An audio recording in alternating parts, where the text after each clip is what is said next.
Hi, I'm Hsing-ay and welcome to Nutmeg Studio New York City. I'm so excited to have Fang, who was the starring translator in Golden Shield that just played in New York and had a fabulously successful run. So congratulations, Fang. You. Thank you. Essentially, it's about the relationship between two sisters, and we're looking at um, the art of translation, mistranslation, cultural differences between China and America um, through the relationship of these two sisters, um, with the background of a real life case of online censorship by the Chinese government. A lot of really serious topics. Yeah, So yeah. This play interesting. it forces you to kind of like really think about some, difficult issues, some things that ask the audience to really reflect on their own lives and their own relationships with their siblings, their best friends, their parents, and their role in the society. And I play the translator. I am kind of the conduit between the play and the audience. I translate not just Chinese language, also cultural differences. I also translate subtext, intentions, sometimes mistranslate. Uh, yeah, I'm there to help the audience have a better understanding of what's going on stage. I remember in one scene you're even translating body language, like the nonverbal cues, right? So That's one of I my want to favorite hire scenes. you. I want to hire you to go into meetings with me and tell me like what is their motivation. Feeling this way. Well, Oh, yeah, no, it's great. scripted. Such a fabulous performance of just being so precise in how you're going to come in, how you're going to get out of the conversation, and making it all really seamless. So the amount of attention and investment that you have in the conversations is just breathtaking. So Thank yeah. you. Like being an actor, you draw on your own experiences and like there's a willingness I find in actors. At least, when I was going to school at Juilliard, I would go and watch like the theater productions all the time because they took so much risk and they were just like putting themselves out there and they were like being fully an expansive version of them. What gets you really excited to go do auditions and and produce shows and I think uh, telling stories that I really believe in, telling stories that speaks to who I am as a human being. I guess telling stories that really either make people think or start conversations either with themselves or with others, to just like have a better understanding of like who we are and why we are here. and was there some actor or production that you saw that helped you to first feel the power of theater? I just remember when I saw Wicked for the first time. Like I was a young. I think I was in my second year in college. I think that was the first time I seen a Broadway show, and I came to the city on a spring break, and didn't have a lot of money, so I put my name in the lottery, and I won. I was front row, maybe third row, center with the original cast, and when the whole experience was so magical. But when Alphaba, this spoiler if you haven't seen the show, goes on a broomstick at the end of first act and, singing Defy Gravity. And like I just started crying. Um, I don't think it's like I particularly identified myself with Alphaba, but it's I think it's the song and the environment and I think had just chosen to actually go into theater at that point, and this kind of validation of like, oh, like one day like people will come and see me do that, or the power of that can have on a person. Like I think all of that just I'm just like so wrapped up in that and just bawled like a little child. That's awesome. Well, like the idea of like you have a few hundreds of people coming together and all suspend their beliefs and like think what is happening in front of their eyes is real, right? Like really invest in that. I think it's so it's powerful. It's something that I think we need as a society. Right, to make imagination tangible. I mean, that's a magic trick. It's amazing. It feels like in this day and age, and certainly in the plot, that somehow winning justifies the means. And so I felt like the main character, the lawyer sister, but somehow in her mind she had decided that she was going to win, and therefore her means of getting there seemed to be justified. She doesn't think about the consequences of her actions. What happens to other people. Like she's only thinking about herself, I guess, in a way. And I see some of that in the I'm totally generalizing, in the American culture of individualism, and what do I want and what is the best for me. In a way, I think that's it's helped America to become the country that it has become. I guess entrepreneurism and kind of like the individual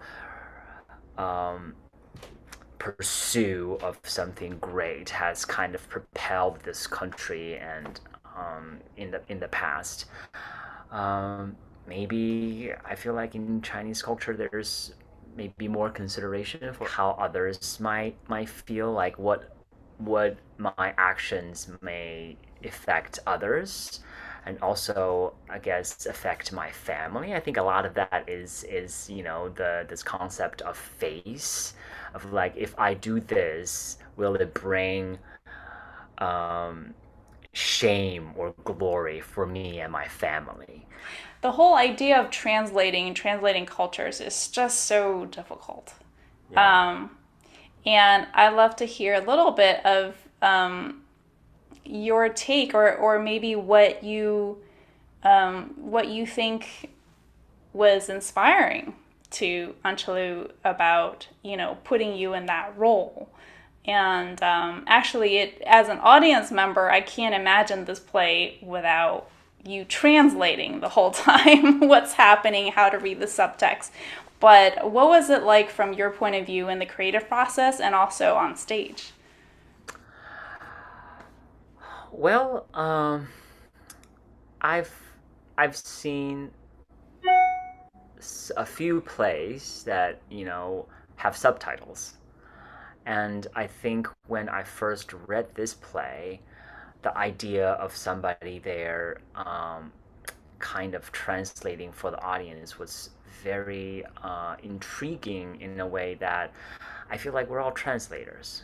Everybody, like as an actor, I'm a translator. I translate the what I read on the page and internalize that, and I will, act out what I think is the intention or how that character is supposed to, feel or act in that particular moment. And, directors are translators. They're, taking also the words of a playwright and, come up with a theme and an idea or things to highlight for the audience. And, for the audience yourselves are translators. You're taking something that you see and kind of, seeing how that affects your life and if you have any, personal connections with that. And for me as a translator, it's I just loved the idea of like I love theater for the the feeling that you are experiencing this thing with other people. Even though each person's experience and what they take away from it might be different, but the idea of you have this group of people all experiencing something at the same time. And for me, a big part of the translator is the idea of oh, I'm also experiencing what's happening on stage, right? And I'm helping the audience to fully understand, to better understand what is being said and what is being, the the directors, the playwrights, the lighting designers, the costume designers' intention of the story that we're trying to tell. And at the same time, I want to show the audience that like moments of silence, the moments of intense argument, moments of drama, I'm also experiencing that. And you see when the audience members may they may see me experiencing the same thing, and if they feel the same way, it's kind of almost like a validation, like oh, there are other people also feeling the same way as me. So it kind of not like solidify the feeling, but just kind of giving their own feelings some kind of acknowledgement that oh, okay, this could be what like what I'm feeling. I'm not alone, pretty much in that instance. And that's one of the things I loved about this part is I get to experience the play every night the same as the audience. Mm. I don't know if that answers your question, but Yeah, that's so wonderful. Like you're providing the empathy and the permission to feel and the permission to react to what's going on in the story. And it so is you're, yeah, it is really I mean, I feel like it's really a fine line of like me not telling the audience what they should feel in any given moment, but like for me as an actor and also as a human being watching this play, like I can't help but to express the feelings that I feel from watching it. And if that's how I feel, I'm going to show that. If the audience sees me and have a similar feeling, then that's yeah, that's it's like an added bonus, I guess.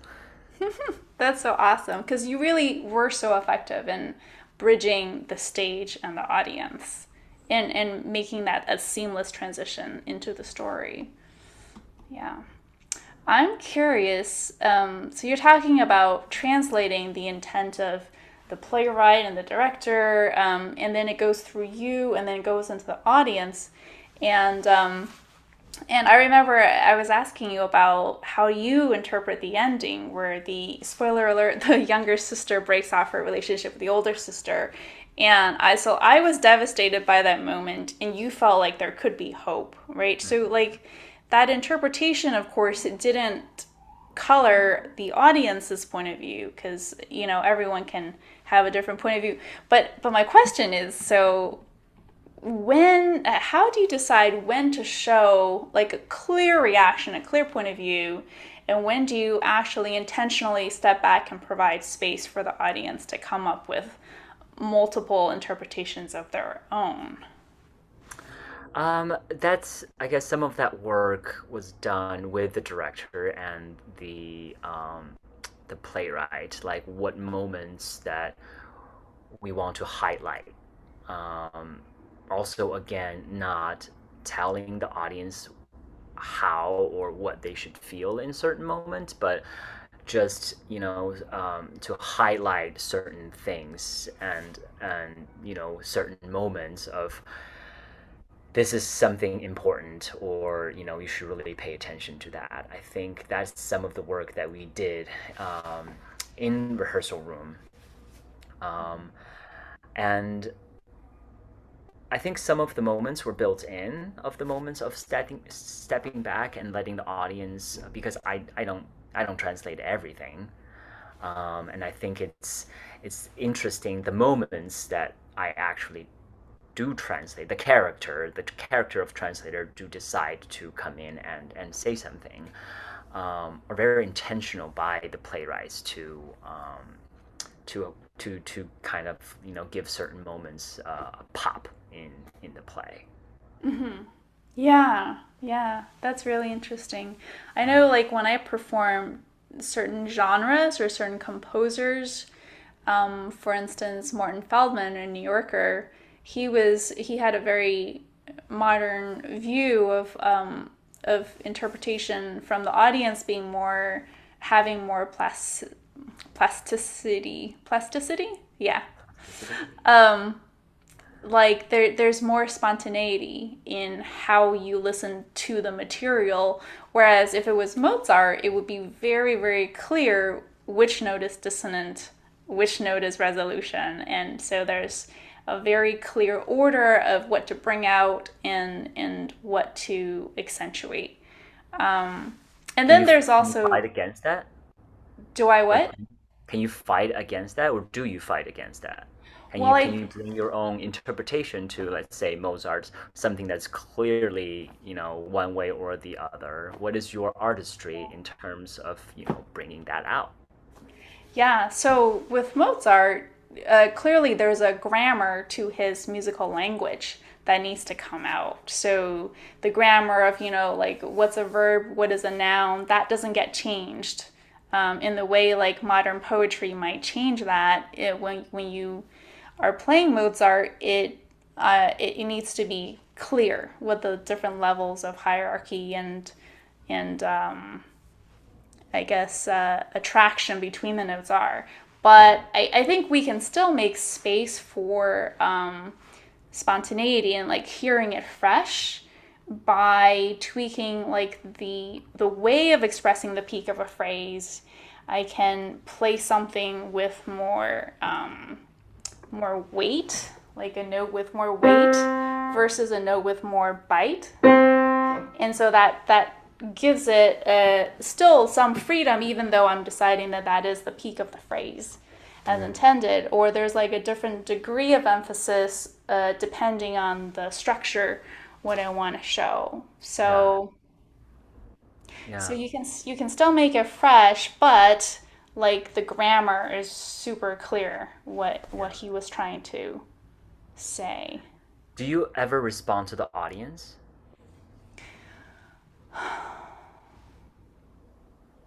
I think I respond to the audience when the energy is positive, and then I learn to shut it out if I'm not getting a response. Mm, And sometimes that's the acoustics of the room, because if it's a really dry room, then the energy isn't as alive, yeah. and so then I kind of shut out the lack of response I'm getting, and I go inside into my mental inner space, I guess. How about you? Um, we're talking about this part specifically, that I'm always aware of the audience, being there, and my role of the bridge between them and the play. I'm always serving the audience, but there are moments that I forget that they're there. Uh-huh. And there are moments, it's like during the first moment when I come on stage, it's intentional that the light is it's not as bright in my face, so I get to actually see the audience. At least the first three rows of the audience, I can actually see their faces and how they respond. And later on, the audience become darker. I can't really see. I know they're there. I know when I'm having these direct addresses to the audience, I'm talking to them, but I can't see their faces.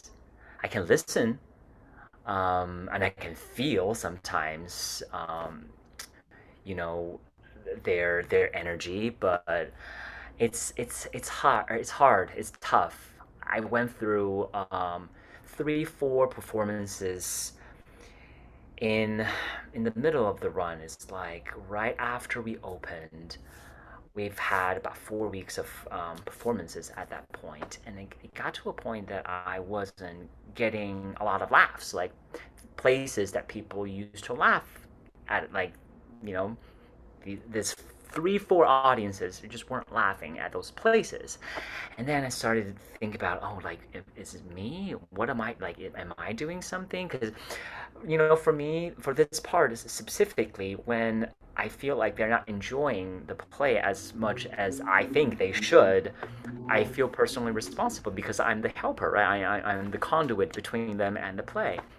So I kind of like took it personal, and then I spoke to one of my cast members, like, no, like the audience, they're going to react how they react, right? It's not, it's like I can only do what we've rehearsed. I mean, there are moments I can take from the audience, like when a good audience are giving me a lot of feedback in terms of laughters or gasps or just like some vocal cues. I can take that on and kind of like give a little more back. But sometimes when, everything you're giving out just getting sucked in by the audience, in Yeah. those moments, you gotta like go back, like, okay, this is what we rehearsed. This is, this is what I'm doing, and I'm just gonna do that and trust that the work that we've put in are reaching the audience, right? And maybe they're just not as vocal audience, maybe, but they're still listening. Like trust that they're still listening and they're enjoying it. Right. Yeah. I find it helpful to think about just that maybe one person who's really understanding the moment, Yeah. instead of feeling the burden of having to reach everyone, because there's just so much that's outside of our control, on the receiving end, that's in the audience's control. But it sounds really the same as collaborating with your other cast members too, right? It's like sometimes they'll give you a lot to react to or to work with, and sometimes they don't, and you still have Yeah. to do your thing, And regardless. sometimes you can't, there's certain shows that when you have a scene that kind of falls flat or a certain arguments get more heated, right? There's as a living, breathing human being on stage, you got to react to that, right? Hmm. I don't think it's truthful in the moment when you have um, a certain scene that kind of went out of the expectation or that did not go as planned, and I come in or the next scene coming in not thinking that didn't happen or pretending something did not happen. I think that's you know as a theater artist, that's just not truthful, and I think the audience sees that. I think the audience loves to see that how we, as artists on stage, also are impacted by what just happened. Hmm. Right? There was a Yeah. great moment of in the play when two of the characters were on stage. They're having a scene. One of the characters had a phone, it's fake. It doesn't turn on in his hand and is playing. And right in the front row, right in front of him, a phone rang in that particular moment, right? And he took it in and he said to his singing partner, "Oh, I'm sorry, I'm just gonna turn this off." and he did it on his phone, pretending that that phone call was him receiving Yeah. it. And it's like I love those moments. I think the audience really enjoyed those spontaneous moments as well. Sure, sure. Yeah. Interacting with reality. That's something that, that we used to do as pianists quite a few generations ago, would be to come on stage and improv and feel out kind of the mood by adding some things, trying some things out before you start the piece. And it wasn't considered being untruthful to the score. It was considered preparing the energy, you know? Uh, So, yeah. yeah, and I think it would be a Yeah. fun thing. We did, I mean, as in theater, you don't do that as much, but in film and television, a lot of the times we would just do some improv to, get our heads and get our bodies in the scene, right? And then sometimes the director will say action in the middle of our improv to go into the scene, and sometimes it will be rolling, and we would know, right? We'll just keep going, and then at the end of it, we think it's a rehearsal, but sometimes you know, the director will say that was great, and you're like, were you rolling? He was like, yeah, we were rolling the whole time. Uh-huh. Oh, that's awesome. So that's in a script that allows some improv, because at other times I imagine you have to be very precise Yeah. with Yeah. the Yeah, words. I was talking more about the moment before, like how do we get into that scene? Okay. Just to have some kind of, as you say, preparation to get ourselves more into the character by saying things that is not scripted. Got it. And Like accessing your motivation, something like that. exactly, Okay. exactly where we are and how we're feeling, and then once we actually get to the scripted part, we don't have to go like from 0 to 60 right away. We are already kind of like halfway there. Yeah. I hope you don't mind me bringing this up, but the story of you in the moment, translating what it is that your cast members say in Chinese, even though it wasn't in the script. Do you Oh, mind talking about that? sure.